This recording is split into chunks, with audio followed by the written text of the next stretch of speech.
Everyone, welcome back to another video. Today, I wanted to analyze Florida and the very real possibility of Biden being doomed in this state. Now, just to preface this is not one of those must-win states for Biden's campaign. It is absolutely a state that Donald Trump must win to have any chance at the White House. There's absolutely no chance that Donald Trump wins the White House without holding on to the state of Florida. Yes, if the rest of the map stayed the same, Donald Trump would very narrowly win the election. But again, if Florida is going to Joe Biden, then there's no way that Pennsylvania, Michigan, Wisconsin, any states in the Rust Belt would be going for Donald Trump. That just would not happen in any scenario. So really, I wanted to analyze the very real possibility of Donald Trump winning this and the potential for Joe Biden being doomed when it goes through election day. Now, Joe Biden being doomed does not necessarily mean that he loses by 5 points. It means that he might lose by 1 or 2. But again, states are all about margins. And even if Donald Trump wins by 1,000 votes, even if he wins by 0.1% or even 1%, those 29 electoral votes, crucial to his math to winning the White House, regardless of his margin, Joe Biden might be doomed in the state. And really, there are a few reasons for this. 2016, who will win Florida? When actually breaking down the numbers, we see Hillary Clinton had a 55% chance of winning the state. So she did have a majority. And over time, we saw that mostly throughout most of the campaign cycle leading up through the summer of 2016, at her height, Hillary Clinton had about an 80% chance of carrying the state of Florida.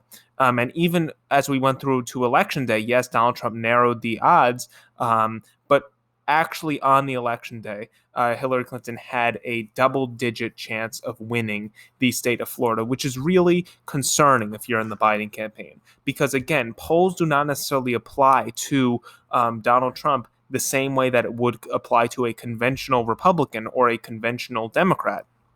So really, the fact of the matter is that this is not one of those states where Joe Biden needs to win. He does not need to win Georgia.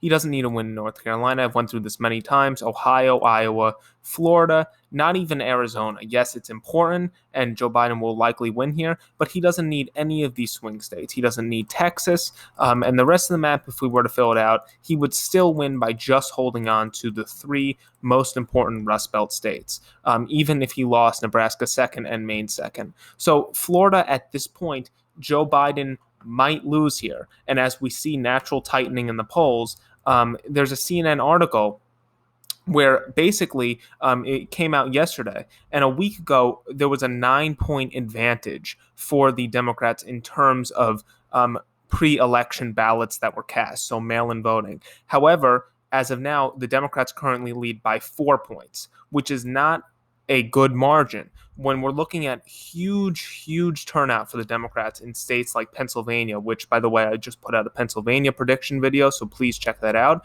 But when we see massive turnout for Democrats in a state like Pennsylvania, to see Florida move more towards the right, and that's kind of what we were seeing. That's kind of what we were going to be predicting for the state of Florida moving into the 2020 election cycle because of the state's trends. The state trended much more towards the right in the 2018 midterms, when we saw a lot of other states such as Pennsylvania, Michigan, Wisconsin, all these Senate races, including governor's races, went to the Democrats. They flipped a number of House seats here, enough to win a majority in the House of Representatives. But Florida, they retained their majority. The Republicans maintained the majority in terms of the number of Republican House of Representatives. So the majority was still in the Republican camp. And the Republicans were also able to flip the Senate race as well as the governor's race in the state of Florida. So going into the election, and this is very important to note, in 2018, Bill Nelson, the incumbent Democrat, and Andrew Gillum, the gubernatorial candidate, were both leading narrowly going into election day, and both lost. Both candidates lost because Republicans are underrepresented in this state. Unlike Nevada, where we see that the Republicans are overrepresented in a state like Nevada, Florida, they are heavily underrepresented. So to see essentially the Republicans more than half the gains of the Democrats in terms of the polling average for mail-in ballots. That's very good news for the Republican Party. And yes, polls have come out that put Joe Biden in the lead here, very narrowly in the lead. Some others that just came out previously in this past week have Donald Trump actually ahead in the state. And we didn't necessarily see that type of dynamic. Most of the time, Hillary Clinton was actually leading here.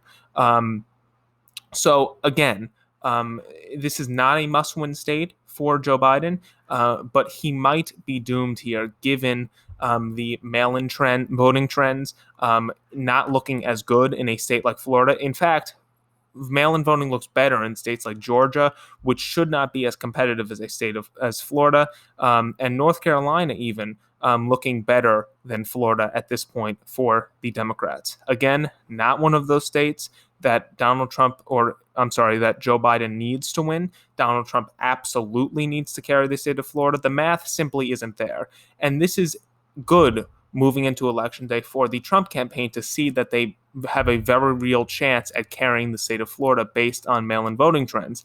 If Donald Trump is able to have a massive turnout in the Panhandle as well as the Southwest in Collier County and start to eat into a lot of the suburbs, which is again something that we're going to see across the country if Donald Trump is able to maintain that type of situation in a lot of other states. But really looking at the state of Florida, Donald Trump has to win here, and his math is simply it's not possible when you give it to Joe Biden. Donald Trump can win Wisconsin, win Pennsylvania, and he would still lose the election. It's simply just not a realistic scenario for Donald Trump to somehow win. So moving into election day, this is really going to be one of those critical states. And on the actual election day, if we see Joe Biden leading here, then that's probably signaling that there's going to be some type of Democratic wave moving in. However, based on trends and based on mail-in voting and even CNN putting out articles about Trump narrowing the gap in this state as we approach election day, it is looking much, much better for the Republicans. Thank you guys so much for watching, and I will see you in the next one.